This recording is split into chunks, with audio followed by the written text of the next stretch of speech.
अस्सलाम वालेकुम रहमतुल्लाहि व बरकातुहू।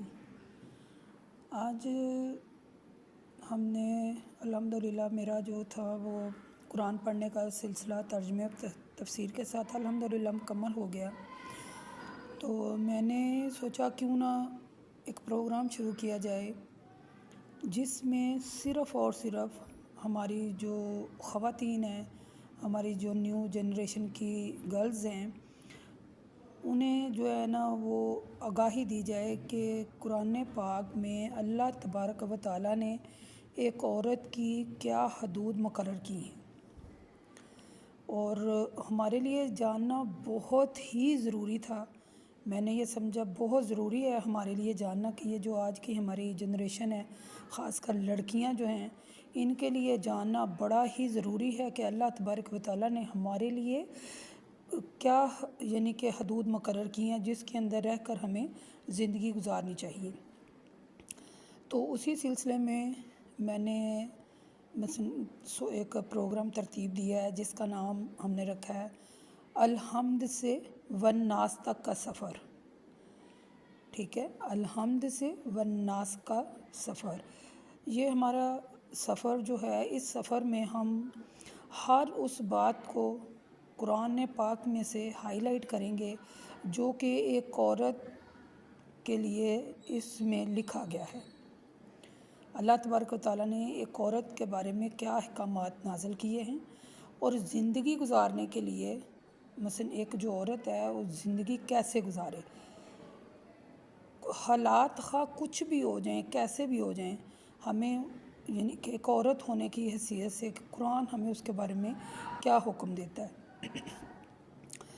तो आइए शुरू करते हैं। आज का जो पहला हमारा सेशन है, हमारा अलहम्द से वन्नास तक के सफ़र का पहला लेसन जो है वो ये है कि अल्लाह तबारक व तआला में सबसे पहले सूरत फातिहा जब हमने खोली, उसमें अल्लाह तबारक व तआला कहते हैं कि इय्याह कनाबुदु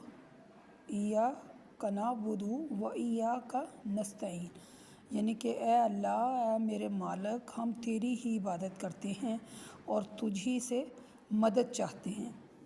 अब यहाँ ये जो इबादत का लफ्ज़ कोट हुआ है, इबादत हम कैसे करते हैं अल्लाह तबारक व तआला की, यानी नमाज।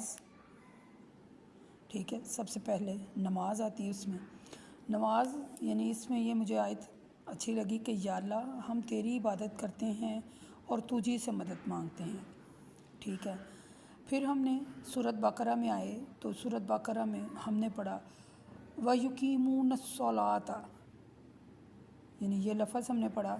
सूरत बकरा आयत नंबर 3 में हमने पढ़ा अल्लज़ीना युमिनून बिल गैबि व युकीमूनस्सलाता व मिम्मा रज़क़नाहुम युनफ़िकून, यानी व युकीमूनस्सलात का जो लफ्ज़ है ना, और क्या करें, नमाज को कायम करें।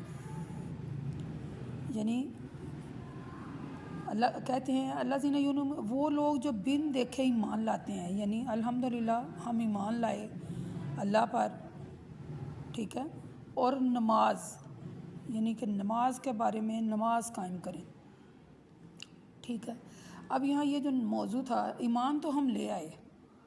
ठीक है, वो लोग जो बिन देखे ईमान लाए, हमने देखा नहीं और हम ईमान ले आए, तो ईमान लाए, नमाज कायम करना, नमाज। ठीक है, नमाज अब जो है, नमाज पढ़ने के लिए सबसे पहले यानी कि पाक होना बहुत ज़रूरी है। अब पाक कैसे हुआ जाता है? पाकी का जो तरीक़ाकार ये है, सबसे पहले पाक हों, यानी अल्लाह ताला सुथरों को पसंद करता है। सफाई निसफ़ ईमान है। तो हम सबसे पहले हमने जो नमाज पढ़ने के से पहले हमने क्या करना है, पाक होना है। एक औरत जो है उसके 3 किस्म के गुस्ल हैं। ठीक है ना, यानी एक औरत के 3 किस्म के गुस्ल हैं। पहला जो उसका गुस्ल है वो जो है यानी ये जो पीरियड्स होते हैं उनका जो गुस्ल है, यानी माहाना हैज़ के बाद पाक होने वाला, यानी एक गुस्ल वो है लड़कियों का। जो माहाना हैज़ होते हैं, महीने भर माहाना या मखसूस अयाम जो उनके होते हैं महीने के बाद या जो भी, एक वो पाक होता है, एक जो होता है ना वो जो मुबाशरत वाला गुस्ल, यानी मियाँ बीवी वाला, हम बिस्तर हों तो वो वाला गुस्ल। एक मैयत का गुस्ल होता है, औरत जब फौत हो जाए मैयत, यानी 3 किस्म के गुस्ल हैं। अब सबसे पहले हम इसी पर बात करेंगे कि ये जो लड़कियां जो मसलन उनके जो मखसूस अय्याम हैं वो गुस्ल कैसे करने। सबसे पहले तो हर एक लड़की को बनल पता होता है, उसके हर लड़की के अपने अपने अय्याम होते हैं, कुछ के 5 दिन होते हैं, 7 दिन होते हैं, 10 दिन होते हैं। तो जब उसे पता चल जाए कि मेरा आज मैं नहीं कि पाक होना है, वो एक ऐसा पाक साफ यानी ऐसा एक साफ़ कपड़ा ले जिससे कोई दाग नमाया, मसलन कुछ सफ़ेद कलर की रुई ले ले, कोई कपड़ा ले ले सफ़ेद कलर का कॉटन वगैरह, जिस पर यानी कि कोई दाग लगा हुआ नुमाया नज़र आए। वो पहले ख़ुद को चेक करे, यानी उसके 5 दिन या 7 दिन या जो भी हो गए हैं, तो वो उस दिन चेक करे कि क्या कोई उस कपड़े से कि मुझे कोई दाग तो नहीं लग रहा। तो अगर तो नहीं है, यानी उसने उस दिन पाक होना है, तो पहले वो चेक करे कि दाग नहीं लग रहा है। दूसरा कि वो अपने बदन की सफाई करे, यानी जो उसके मखसूस हिस्से हैं अपने जिस्म की सफाई करे।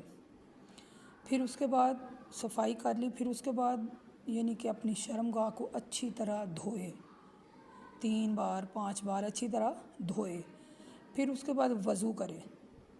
वज़ू करने का तरीका ये है कि सबसे पहले यानी वो अपने हाथ, दोनों हाथ अच्छी तरह धोए, उंगलियों में हलाल करे, ठीक है, अच्छी तरह मल मल के धोए, ठीक है। फिर अब कूली करे, अच्छी तरह गरारा करे, यानी गले तक पानी जाए, ठीक है। उसके बाद 3 बार अपने नाक में पानी डाले, यानी अच्छी तरह उसको सिन के नाक को साफ़ करे सिन के, और फिर 3 बार अपना चेहरा धोए अच्छी तरह, फिर 3 बार अपना दायां बाजू और फिर बायां बाजू कोहनियों तक अच्छी तरह मल मल के धोए। फिर सर का मसा करे, ठीक है, अच्छी तरह सर का मसा करे, कानों का अच्छी तरह मसा करे।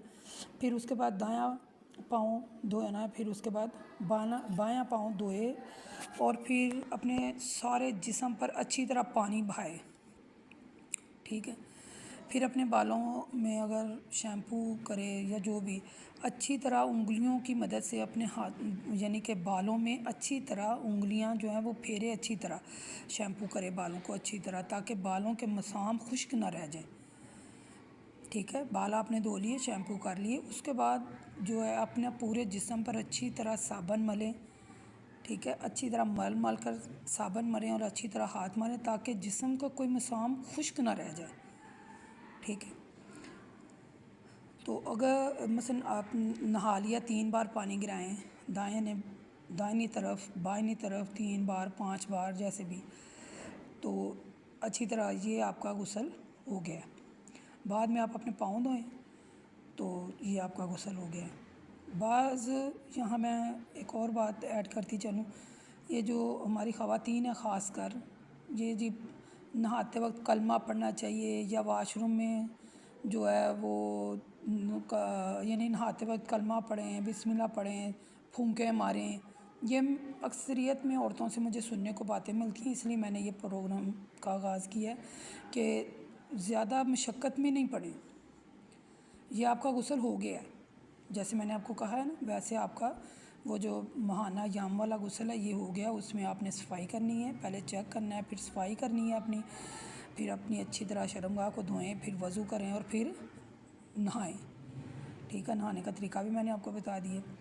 उसके बाद जो शादीशुदा ख़वातीन हैं उनके जो महाना याम के बाद जब वो नहाएं तो अपनी शर्मगाह पर कोई खुशबूदार तेल लगा लें या कोई खुशबू लगाएँ, ताकि शोहर को पता चल जाए कि आज जो औरत है उसकी खुशबू से यानी कि वो पाक साफ़ हो गई है, ठीक है। दूसरा है कि मियाँ बीवी का जो हम बिस्तर होना है उसके बाद का गुस्ल, वो तो जस्ट आप यानी कि फ़ारग हो गए हैं, तो जैसे आप यानी कि नहाने के लिए जाएंगे, सबसे पहले अपनी शर्मगाह धोएं, फिर आप अच्छी तरह वज़ू करें, ठीक है, तो फिर नहा लें, मल मल के नहाएं ताकि कोई अज़ा खुश्क ना रह जाए। बालों में अच्छी तरह अपनी उंगलियां फेरें, अपने जिस्म पर अच्छी तरह साबुन लगा कर मलें उसको अच्छी तरह, तो बस ये हो गया, हम बिस्तरी वाला गुस्ल हो गया। और जो मैयत वाला गुस्ल है वो भी ऐसे ही है, ठीक है। मैं ज़रा इसमें से वजाहत करती चलूँ कि हमारे यहाँ जो औरत मैयत होती है, अक्सरियत में मैंने देखा है औरतें जो हैं वो कहेंगी जी अगर इसकी सफाई होने वाली है तो पहले इसकी सफाई करने लग जाती हैं, या ऐसे के और बहुत ज़्यादा काम है जो वो पहले से करने लग जाती हैं। लेकिन ऐसा कुछ भी नहीं करना। जिस हालत में भी औरत फौत हो जाए उसको उसी हालत में उसको जो है वो गुस्ल कराएं, गुस्ल दें उसको, तो कफन पहनाएं और बस काम ख़त्म। ठीक है। यानी औरत जो जिस हाल में भी फौत हो गई है, हमारा ये मैं आपको यानी हमारा दीन इतना आसान है, हमारी जो लाइल्मी ने इसे मुश्किल बना रखा है। यानी वो औरत फौत हो गई है तो उसकी सफाई करती होंगी औरतें, और उसको पता नहीं क्या कुछ उसके साथ करती हैं। ये बिल्कुल नहीं सही, बिल्कुल गलत बात है। औरत जैसी फौत हो गई है, जिस हाल में भी फौत हुई है, जिस हाल से मेरी मुराद है कि अगर उसकी सफाई होने वाली है, या अगर वो औरत बच्चे वाली थी, यानी बच्चा भी फौत हो गया है और औरत भी फौत हो गई है, ठीक है। यानी वो औरत जैसी है, जिस हाल में भी है, उसको वैसे ही उसको गुस्ल दें जैसे आम इंसान गुस्ल करती हैं, औरतें गुस्ल दे करती हैं। उसकी शर्मगाह धोएं, यानी इसको इस्तिंजा करवाएं और उससे वज़ू करवाएं और नहाएं और बस, और कफ़न पहनाएं। कफ़न यहाँ मैं आपको एक और इसमें बात ऐड करती चलूँ, हमारे यहाँ ये बहुत ज़्यादा कसरत से पाया जाता है कि औरतों को जी कपड़े भी पहनाने हैं। कपड़े पहनाने का यानी एक ट्रेंड है कि जी कपड़े पहनाएं। हमारे जो हैं जी वो भाई कह रहे हैं कपड़े पहनाएं, हमारे फलां कह रहे हैं कपड़े पहनाएं। ये बिल्कुल गलत बात है। शुक्र अदा करें कि अल्लाह ताला ने हमें कफ़न नसीब किया, ठीक है। कफ़न में औरत के जो होते हैं, बेशक ये बात मेरी लिख लें, कफ़न में औरत का एक पजामा होता है, एक सीने बंद होता है, एक अल्फ़ी जो जिसे कहते हैं कुर्ता अल्फ़ी, 3 हो गए, और 2 चदरें होती हैं, और सर का दुपट्टा होता है, ठीक है। चादर एक भी, बड़ी चादर एक भी काफ़ी है, 2 रख लें, 1 रख लें, और जो सर का दुपट्टा है, ठीक है। मैं फिर दोहराती हूँ, गौर से सुनिएगा। एक पजामा, एक सीने बंद, एक अल्फ़ी वो जिसे कुर्ता भी कहते हैं, 3 हो गए, एक उसका दुपट्टा 4, ठीक है, और 2 चदरें, बस।